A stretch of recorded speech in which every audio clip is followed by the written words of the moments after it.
হাতির হানায় বেড়েছে মৃত্যুর সংখ্যা। মৃত্যু রুখতে এবার হাতিকে জঙ্গলে সীমাবদ্ধ করে রাখতে গাছ লাগানোর পরিকল্পনা শিলিগুড়ি মহকুমা পরিষদের। জঙ্গলের চারপাশে নতুন করে হাতির খাদ্য হিসেবে ফল এবং কলা গাছ রোপণ করা হবে। মঙ্গলবার নকশালবাড়ির পাহাড় গুমগুমিয়ার দমদমা ডিভিশনে হাতির আক্রমণে মৃতের বাড়িতে গিয়ে বক্তব্য মহকুমা পরিষদের সভাধিপতি অরুণ খুশি। এদিন সহকারী সভাধিপতি রোমা রেশমি ইক্কা, মহকুমা পরিষদের কর্মাধ্যক্ষ কেশরী মোহন সিংহকে নিয়ে মৃতের পরিবারের সঙ্গে দেখা করেন সভাধিপতি। গতকাল শৌচকর্মে গিয়ে হাতির হানায় মৃত্যু হন বিজয় নাগ। পরে সভাধিপতি জানান, সরকারি সহায়তার পাশাপাশি চাকরির বিষয়টি বিবেচনা করা হবে। সেই সঙ্গে হাতির সংখ্যা বৃদ্ধি পাওয়ার বন বিভাগের পাশাপাশি জঙ্গলের আশেপাশে পতিত জমিতে ফল এবং হাতির খাওয়ার উপযুক্ত গাছ রোপণ করা হবে, যাতে করে জঙ্গলের ভেতরে হাতি তাদের খাবার জোগাড় করতে পারে। এদিন প্রশাসনের পক্ষ থেকে আর্থিক সহায়তা এবং চাকরির যে প্রতিশ্রুতি দেওয়া হয়েছে তাতে করে খুশি মৃতের ভাই সুজিত নাথ। তিনি জানান, তাদের পরিবারের তার দাদা বিজয় নাথ ছিলেন একমাত্র উপার্জনশীল ব্যক্তি। তার বৃদ্ধা মা এবং স্ত্রীকে দাদাই ভরণ পোষণ করতেন। नहीं आया है, अच्छा लगा मिल के भी। फिर भी जितना मदद दे रहा है 5 लाख बोला, अभी मिल जाए तो कुछ गुजारा हो सकता है हम लोग का लिए भी। लेकिन और साथ साथ एक जिनका नौकरी भी आप लोग मांग रहे हाँ, वो भी चाहिए हैं, थोड़ा सा हमको। बोलो। नौकरी भी चाहिए कि अभी माँ भी बूढ़ी हो गई है, उनको भी पालना है। जो भैया पालते थे वो तो अभी चला गया, गुजर गया। इसके लिए अब मेरे को एक नौकरी चाहिए, इसलिए माँ को पालने के लिए। मेरे पास कुछ भी नहीं है। जो मरा है वो एकमात्र कमाने वाला आदमी हाँ, था? एक ही था वो, 2 भाई और एक माँ, तीन ही खाते थे कमा के। पालादारी वही करते हाँ, वही पालते थे। थे। कहाँ काम करते थे? चाय बागान में? चाय बागान है, विजयनगर चाय बागान में। विजयनगर पहाड़ घूमिया?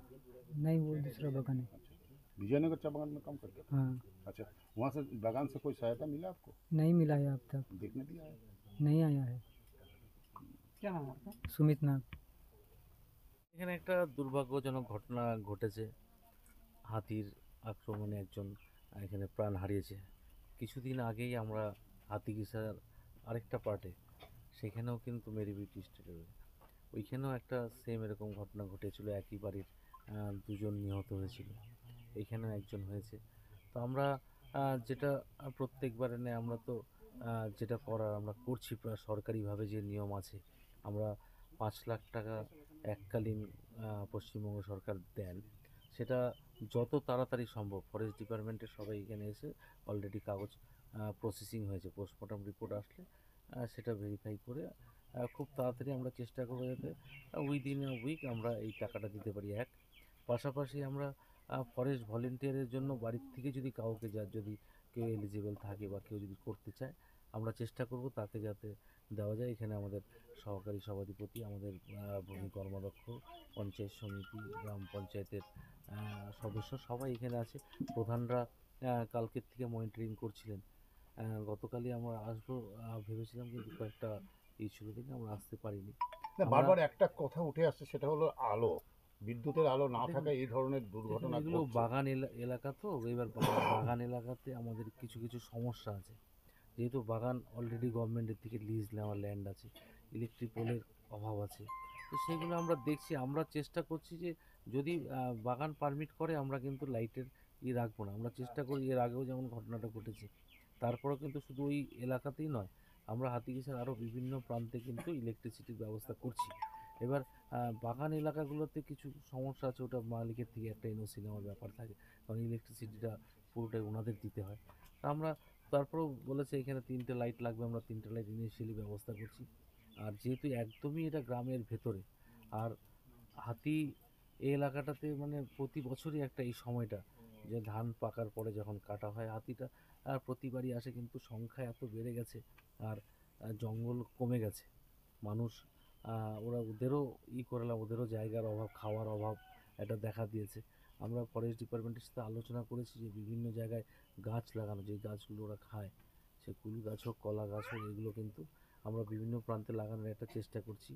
আর মানুষকেও বলবো যে সচেতন থাকবেন, এই সময়টা খুবই গুরুত্বপূর্ণ সময়। হাতিরা এই সময় আসে আর কি, ধানটা খাওয়ার প্রবণতা থাকে। ধান পাকার পরে ওরা জানে আর কি, এগুলো যেগুলো বছর বছর হয়ে এসছে, এবার ওদেরও জায়গা অনেকটাই কমে গেছে যে মানুষ লোকালয়ে ঢুকে যাচ্ছে হাতিগুলো, কারণ ঘরবাড়ি এত হয়েছে দিনের পর দিন, তো মানুষের সংখ্যাও বাড়ছে, ঘরবাড়িও বাড়ছে, সেরকম হাতির সংখ্যাটাও এখন অনেকটাই বেড়েছে। তা আমরা মানুষকেও সচেতন করতে একটু সাবধানে থাকবেন, ভালো মতো রাতে, বিশেষ করে রাতের বেলাটা আর ভোরবেলাটা, এই সময়টা একটু সাবধানে সবাই থাকবে। এবং সরকার, ফরেস্ট ডিপার্টমেন্ট, আমাদের প্রশাসন সবাই আপনাদের সাথে আছে।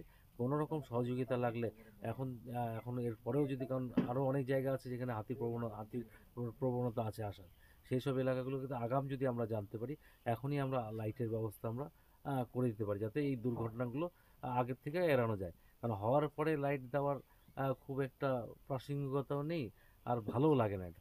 আমরা যদি আগের থেকেই জানতে পারি যে এইসব এলাকাগুলোতে হাতি আসার প্রবণতা আছে, আমরা চেষ্টা করবো আগের থেকে যাতে ইলেকট্রিসিটি বা অন্য কোনো ব্যবস্থা আমরা করে দেওয়ার।